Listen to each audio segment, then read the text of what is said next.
Friends, standard 12 Gujarat board की computer subject की practical exams आ रही है। उसी को ध्यान में रख के हम यहाँ पर इंपॉर्टेंट प्रोग्राम्स डिस्कस कर रहे हैं, जिसके अंदर आज हम चैप्टर नंबर 7 के जावा के प्रोग्राम डिस्कस करने वाले हैं।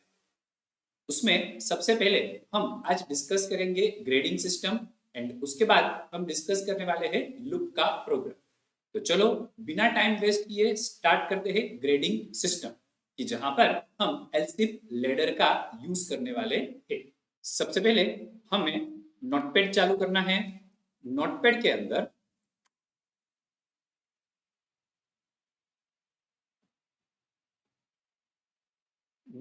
अंदर मुझे यहाँ पर एक क्लास बनाना है।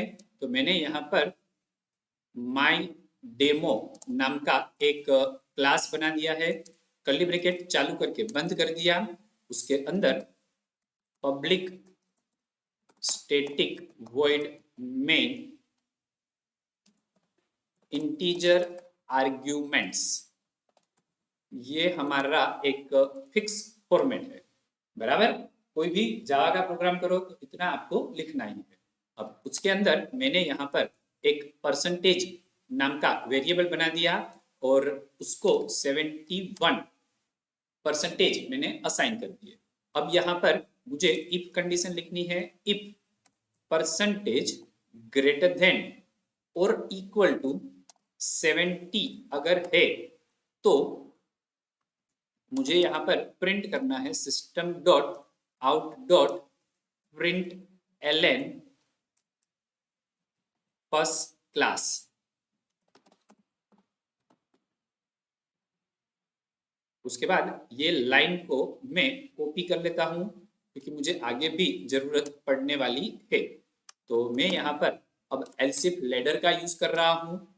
एलसीफ परसेंटेज अगर 60 से ज्यादा है, लेकिन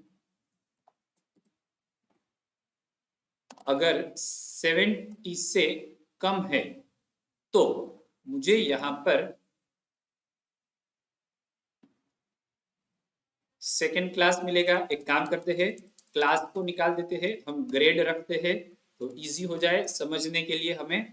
तो ए ग्रेड, अगर यहाँ पर हमें बी ग्रेड रख देना है अगर 60 से ज्यादा लेकिन 70 से कम है तो। वापस और कंडीशन डालनी है तो हम यहाँ पर एलसीफ डाल देंगे। परसेंटेज ग्रेटर देन और equal to 50 and percentage less than 60 अगर है तो वापस मैंने पेस्ट कर दिया एंड यहाँ पर मैंने सी ग्रेड रख दिया। यहाँ पर आपको समझ में आ रहा है कि मल्टीपल कंडीशंस आ रही है, इसलिए मैं यूज क्या कर रहा हूँ, एलसीफ लेडर का यूज कर रहा हूँ। तो जैसे ही मल्टीपल कंडीशंस आती है तो मैं एलसीफ लेडर का यूज करूंगा। अब यहाँ पर ये शॉर्ट सर्किट ऑपरेटर का यूज किया है। शॉर्ट सर्किट ऑपरेटर कब यूज में आते हैं, जब मल्टीपल कंडीशंस मुझे चेक करनी है कि सही है कि गलत, तो मैं यूज करूंगा यहाँ पर शॉर्ट सर्किट ऑपरेटर का। और अब और कंडीशन अगर आपको ऐड करनी है तो आप एलसीफ लेडर ऐड कर सकते हो। मुझे और ज्यादा कंडीशन ऐड नहीं करनी है। 50 से अगर कम परसेंटेज है तो मुझे यहाँ पर उसको फेल डिक्लेयर करना है। तो मैंने सीधा एल्स ले लिया और यहाँ पर मैंने फेल लिख दिया, तो हमारा काम हो जाएगा। बराबर, तो नेगेटिव कंडीशन के लिए मैंने यहाँ पर एल्स स्टेटमेंट ले लिया है। अब मेरा प्रोग्राम कंप्लीट हो चुका है। अब मुझे इसको कंपाइल करना है एंड रन करना है। तो सबसे पहले तो सेव करना पड़ेगा।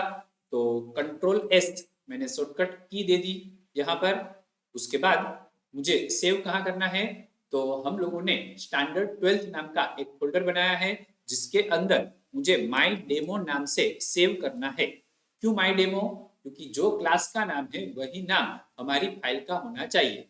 तो मैंने यहाँ पर माई डेमो डॉट जावा एक्सटेंशन देकर सेव कर दिया। सेव एज टाइप में मुझे ऑल फाइल्स कर देना है एंड यहाँ पर सेव के ऊपर क्लिक कर, तो हमारा काम हो गया है। अब मुझे इसको कंपाइल करना है। तो मैं कहाँ जाऊंगा, माई कंप्यूटर के अंदर यानी दिस पीसी में चले जाओ। अब आपने फोल्डर कहाँ पर क्रिएट किया है, डी ड्राइव के अंदर, तो डी ड्राइव में चले जाओ। अब आपको कहाँ जाना है, स्टैंडर्ड 12th फोल्डर के अंदर, एंड उसके अंदर जो एड्रेस बार है वहां पर क्लिक करो एंड CMD लिखकर एंटर दे दो, तो आपका कमांड प्रॉम्प्ट चालू हो जाएगा। अब यहाँ पर पाथ कैसे सेट होता है वो मैंने लास्ट वीडियो में दिखाया हुआ है। अगर आपको नहीं पता तो मेरे लास्ट वीडियो को देख लेना, उसकी लिंक मैं इस वीडियो के डिस्क्रिप्शन में दे दूंगा, तो आपका काम इजी हो जाएगा। तो अब मैं यहाँ पर डायरेक्ट प्रोग्राम को कंपाइल कर रहा हूँ। कंपाइल करने के लिए मुझे जावा सी कमांड का यूज करना है, तो मैंने लिखा जावा सी। उसके बाद हमारे प्रोग्राम का नाम क्या था, माई डेमो डॉट जावा, मैंने एंटर दे दिया। तो यहाँ पर देखो मुझे एरर दिखा रहा है पब्लिक स्टैटिक वॉइड मेन में इंटीजर के पास, तो मैं यहाँ पर चला गया। अब यहाँ पर मैंने इंटीजर लिखा हुआ है, एक्चुअल में यहाँ पर इंटीजर नहीं आएगा, हमारी गलती है ये। यहाँ पर मुझे क्या लिखना है, स्ट्रिंग लिखना है, तो मैंने स्ट्रिंग लिख दिया। फाइल को सेव किया, सेव करके यहाँ पर मैंने कंपाइल किया, कंपाइल करके अब मैं वापस रन कर रहा हूँ। तो देखो यहाँ पर ए ग्रेड आ चुका है। ओके, अब मैं यहाँ पर परसेंटेज को चेंज कर देता हूँ, 55% करके वापस सेव किया, वापस मैं इसे कंपाइल कर रहा हूँ एंड रन किया, तो देखो सी ग्रेड आ रहा है। तो अब आपको समझ में आ गया होगा कि किस तरह से यहाँ पर ग्रेडिंग सिस्टम का प्रोग्राम जनरेट होगा, बराबर। यहाँ पर मैं कमेंट अगर लिखनी है तो यहाँ पर हम कमेंट भी ऐड कर सकते हैं। कमेंट ऐड करने के लिए 2 स्लैश देना है, मैंने लिख दिया ग्रेडिंग सिस्टम, बराबर है। चलो ये प्रोग्राम को सेव कर लिया। सेव करने के बाद अब मुझे क्या करना है, यहाँ पर सेव एज करना है। सेव एज करके मुझे एक 1 to 10 प्रिंट करने का प्रोग्राम करना है। तो यहाँ पर मैंने लूप डॉट जावा के नाम से दूसरी एक फाइल को सेव करनी है। ऑल फाइल्स कर दिया मैंने यहाँ पर। ये फाइल मैं कहाँ क्रिएट कर रहा हूँ, स्टैंडर्ड 12th फोल्डर के अंदर, बराबर। सेव के ऊपर मैंने क्लिक कर दिया, तो लूप डॉट जावा के नाम से एक फाइल बन जाएगी। अब क्या कर रहा हूं मैं, ये जो अंदर का कंटेंट है उसको मैंने डिलीट कर दिया, समझ में आ जाएगा अभी।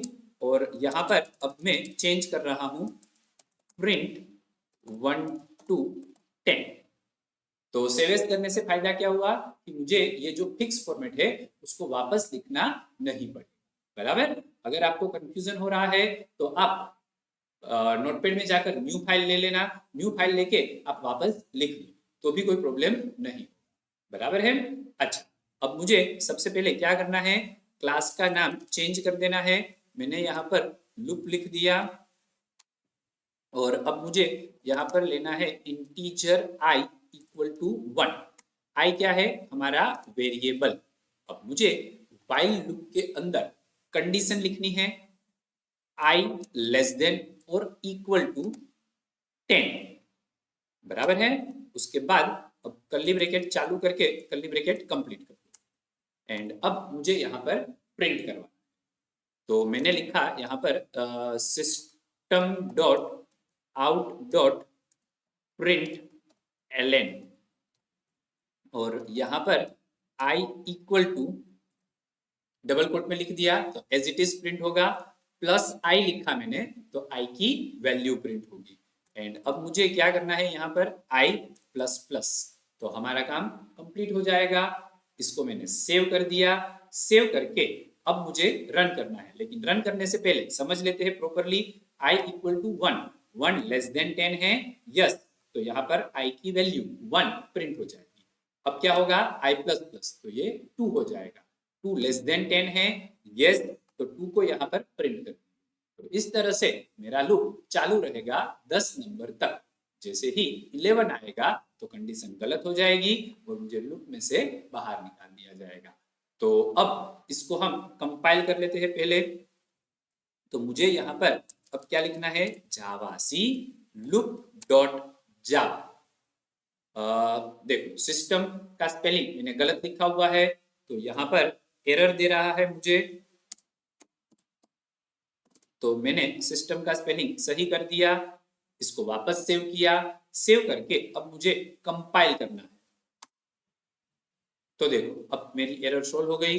अब मैंने लिखा जावा लूप, तो देखो यहाँ पर 1 to 10 प्रिंट हो गया। ओके, तो आपको 1 to 10 कैसे प्रिंट करना है वो प्रॉपरली समझ में आ गया होगा, बराबर। अगर आपको कोई डाउट है तो आप मुझे कमेंट करके बता सकते हो। आपको अगर लूप कितने टाइप के होते हैं, लूप किस तरह से काम करता है, उसकी सिंटेक्स क्या है, वो अगर देखना है तो मैंने डिटेल में चैप्टर नंबर 7 के वीडियो में दिखाया हुआ है, उसकी भी लिंक आपको डिस्क्रिप्शन में मिल जाएगी, तो आप वहां पर जाकर देख सकते हो, बराबर। ओके, अगर आपको समझ में आ गया हो प्रॉपरली वीडियो तो इसे लाइक कर देना एंड शेयर भी कर देना, ताकि आपके दूसरे फ्रेंड्स का काफी सारा प्रॉब्लम सोल्व हो जाए। एंड चैनल पे नए हो तो इसे सब्सक्राइब भी कर देना। Thank you.